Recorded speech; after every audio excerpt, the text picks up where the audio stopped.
Only 3 times in his career has he made it through all 16 games.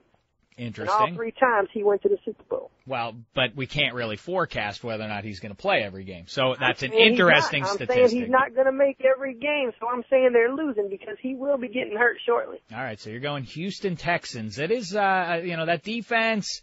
I'll tell you, I'm going to take a flyer, Ed. I'm going to go with you. I'm going to say let's take the Texans because I like that pass rush is coming on a little bit for the Texans. Kurt Warner, obviously pretty immobile. So, yeah, let's go with the Texans there.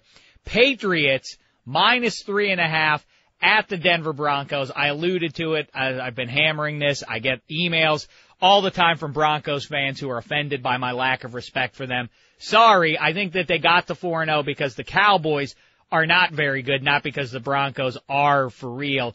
I think finally now, Bill Belichick, does anybody really think he's going to lose to his one of his pupils in Josh McDaniels? No. The Patriots go into the Mile High City, take care of business. I say Patriots -3.5 on the road. How say you? I'm going to tell you, that Bill Belichick is getting exposed. Since all his coordinators and all those bums left, Romeo, Charlie Weiss, all of them, he ain't been doing too great. And this Josh McDaniel got these Bronco kids playing like I never seen. Mm-hmm. That's true. They beat 4 NFL teams. I don't care if they beat 4 bad teams. They got lucky on one. Then they beat the Browns, who are terrible. Yeah. And then they beat the Raiders, who are terrible. And then they beat the Cowboys, who maybe me and a lot of other people think a little bit too much of. And now they're 4-0. I give them credit. I applaud them. I can't imagine that any coach. Have the number 1 defense in the NFL. Again, they haven't played very many good offenses, but at least 2 lousy offenses that they've played. But listen, I applaud them, and I give credit to Josh McDaniels. I can't imagine a more difficult offseason for a brand new coach to go through, and that he's won the first 4 games of his head coaching career. Kudos. I'm just saying that the Patriots now 3-1. Brady's starting to get it going more and more. I say -3.5. I like the Pats. You're taking the Broncos then? I say score 27-14 Patriots. Oh, so all your nonsense, and then you go with the Patriots. All right. Your Indianapolis Colts, 4-0, giving 3.5 points. This number seems a little low. It makes me want to take the Titans, that the Colts are only giving 3.5 to the winless Titans. I guess that their backs are to the wall are the Titans, but I don't like the way that Colts, I do like the way that Colts pass rush has looked. I don't like Kerry Collins going up against it. I think the Colts go in there and take care of business. Again, though, I'm tempted just because that number's so low. Seems fishy. Makes me want to take the Titans. I'm going to go with my gut, though, and say let's go Colts. Yeah, I'll say this is the second to the last week that Kerry Collins plays as a starter in NFL. Because they'll let him finish out this week, and next week he'll play because they play the Patriots. And they ain't going to let Vince Young start against the Patriots. The week after that, they play like the Jaguars or somebody, so they'll let him start on that one. But, yeah, see, man, the Colts, they got a super team, man. You know, Peyton Manning, he's the greatest quarterback of all time, man. You know what he does? Listen to this. I don't know if you know this, but you know those 2 young receivers he got, Collie and Garcon? Yes. Do you know what they do every day after practice? What's that? Peyton Manning stays after practice with those kids for an hour and a half and makes them run extra routes every single day. So he can get the feel of what those nuts are doing out there. Yeah, dedication. And hey, listen, he's terrific. Yeah. I don't want to get into a conversation, a long thing about this, but listen, I have to say that for all the talk about Brett Favre and Peyton Manning and this guy and that guy, it seems to me, and Drew Brees is another one, Roethlisberger continues to be a little bit underrated. Look at the season he's having. I think he's not getting nearly enough credit. But all right, so listen, that's not what you're saying. Roethlisberger got enough troubles than be trying to worry about football. Yeah, I don't know. He ain't gonna be no MVP. All right, well, we'll see. Let's see how Manning's a great. Listen, man, Peyton Manning is like a conductor. Listen, and here's what I always hate. The argument is, they haven't won enough. They haven't won enough when it counts. Listen, there's 22 people that play on this team. Maybe even more. He ain't got nothing to do on the defensive side of the ball.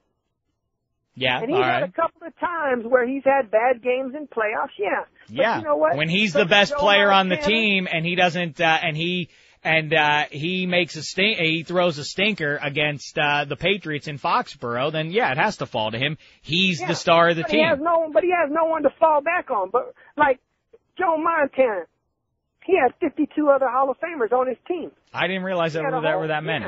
Yeah, I don't think there were that many, but all right. Yeah. All the other good quarterbacks had somebody to fall back on. He ain't got no one to fall back on. You're right. So Marvin Harrison and Reggie Wayne some of those linemen Marvin Harrison would not be a Pro Bowl Hall of Fame receiver if it wasn't for Peyton Manning. All right, I think that's a little bit much. Peyton has the confidence to throw the ball to this kid and give him the confidence. Well, Edge James is a. You know how tough Peyton Manning is. Listen. How tough? The Colts have 6 plays in their playbook and can't nobody stop them. Well, listen, yeah, I'm not trying to discredit Peyton Manning. I agree with you. He's one of the all-time greats. I think he also has to shoulder responsibility when he's the best player on the team and they stink it up in Foxborough like he has in the playoffs. That's all I'm saying. All right. That's why they changed the NFL rules when the Patriots was holding all the receivers. You've seen the Patriots did all that nonsense. You know what happened. I ain't got to even tell you. You're right. All right. So lastly, on Monday night, hey, do you ever know what happened to God Sham God? No, I actually don't. Yeah, the former Providence guard. Yeah, I don't know. It was a good name though. Yeah. Yeah, it was good. All right, Monday night game. The Jets are at the Miami Dolphins. Sanchez did not look great down there in the Dome against the Saints last week trying to rebound. He has Braylon Edwards now to throw the ball to. Don't know how much we'll see him, practically speaking. Dolphins really, again, another team that if they don't win this game, they're essentially done for the season. Jets down there. Dolphins figure to be sky high. Let's go with the Jets. The Dolphins, they put it on Buffalo last week. They did. You're right. They did. So you're shocked and amazed. You think Chad Henne is going to be able to handle the Jets pass rush? It's the real deal. I say the Jets win a Super Bowl in the next 3 years. Listen, I am a Sanchez supporter. I said before the season began that he would be the best of all these. I thought you were an athletic supporter. You got me there. You zinged me again. You did it. Yep, laugh it up. That was very funny. Yep. You deserve it. And this Braylon Edwards, he's going to be a superstar in New York. And this is one reason why LeBron James will be staying in Cleveland. You really think one has to do with the other? Yeah. I don't. Listen, when LeBron James stays in Cleveland with Shaq, then Dwayne Wade will be there next year and Pat Riley will be coaching. It'll be an unstoppable team. Well, time will tell. Listen, you know what, though, Ed? We've gone very long already talking with you. It's a delight, as always. Thank you for your help in filling out my picks. Continued best wishes in your Oreo eating endeavor. And that's that. And we'll look forward to talking with you again soon, all right? All right. It don't matter. I mean, you call every 9-10 weeks. It don't matter. And by the way, if in the meantime you want to catch up with the Ed, you should definitely head over to the Ed's Super Deluxe website.com, where the Ed, you started a while ago, in fact, doing a little podcast once a week, and you do it every Thursday night, and so I encourage you to check it out for details there. And I got my hockey game going, and my NBA game starts on October 27th. You can sign up now. Play a little game with the Ed. That'll be fun. It don't cost nothing. Right. But I still give away prizes, unlike some other shows that I know about. Right. Well, I don't know my prize that they owe me. Right.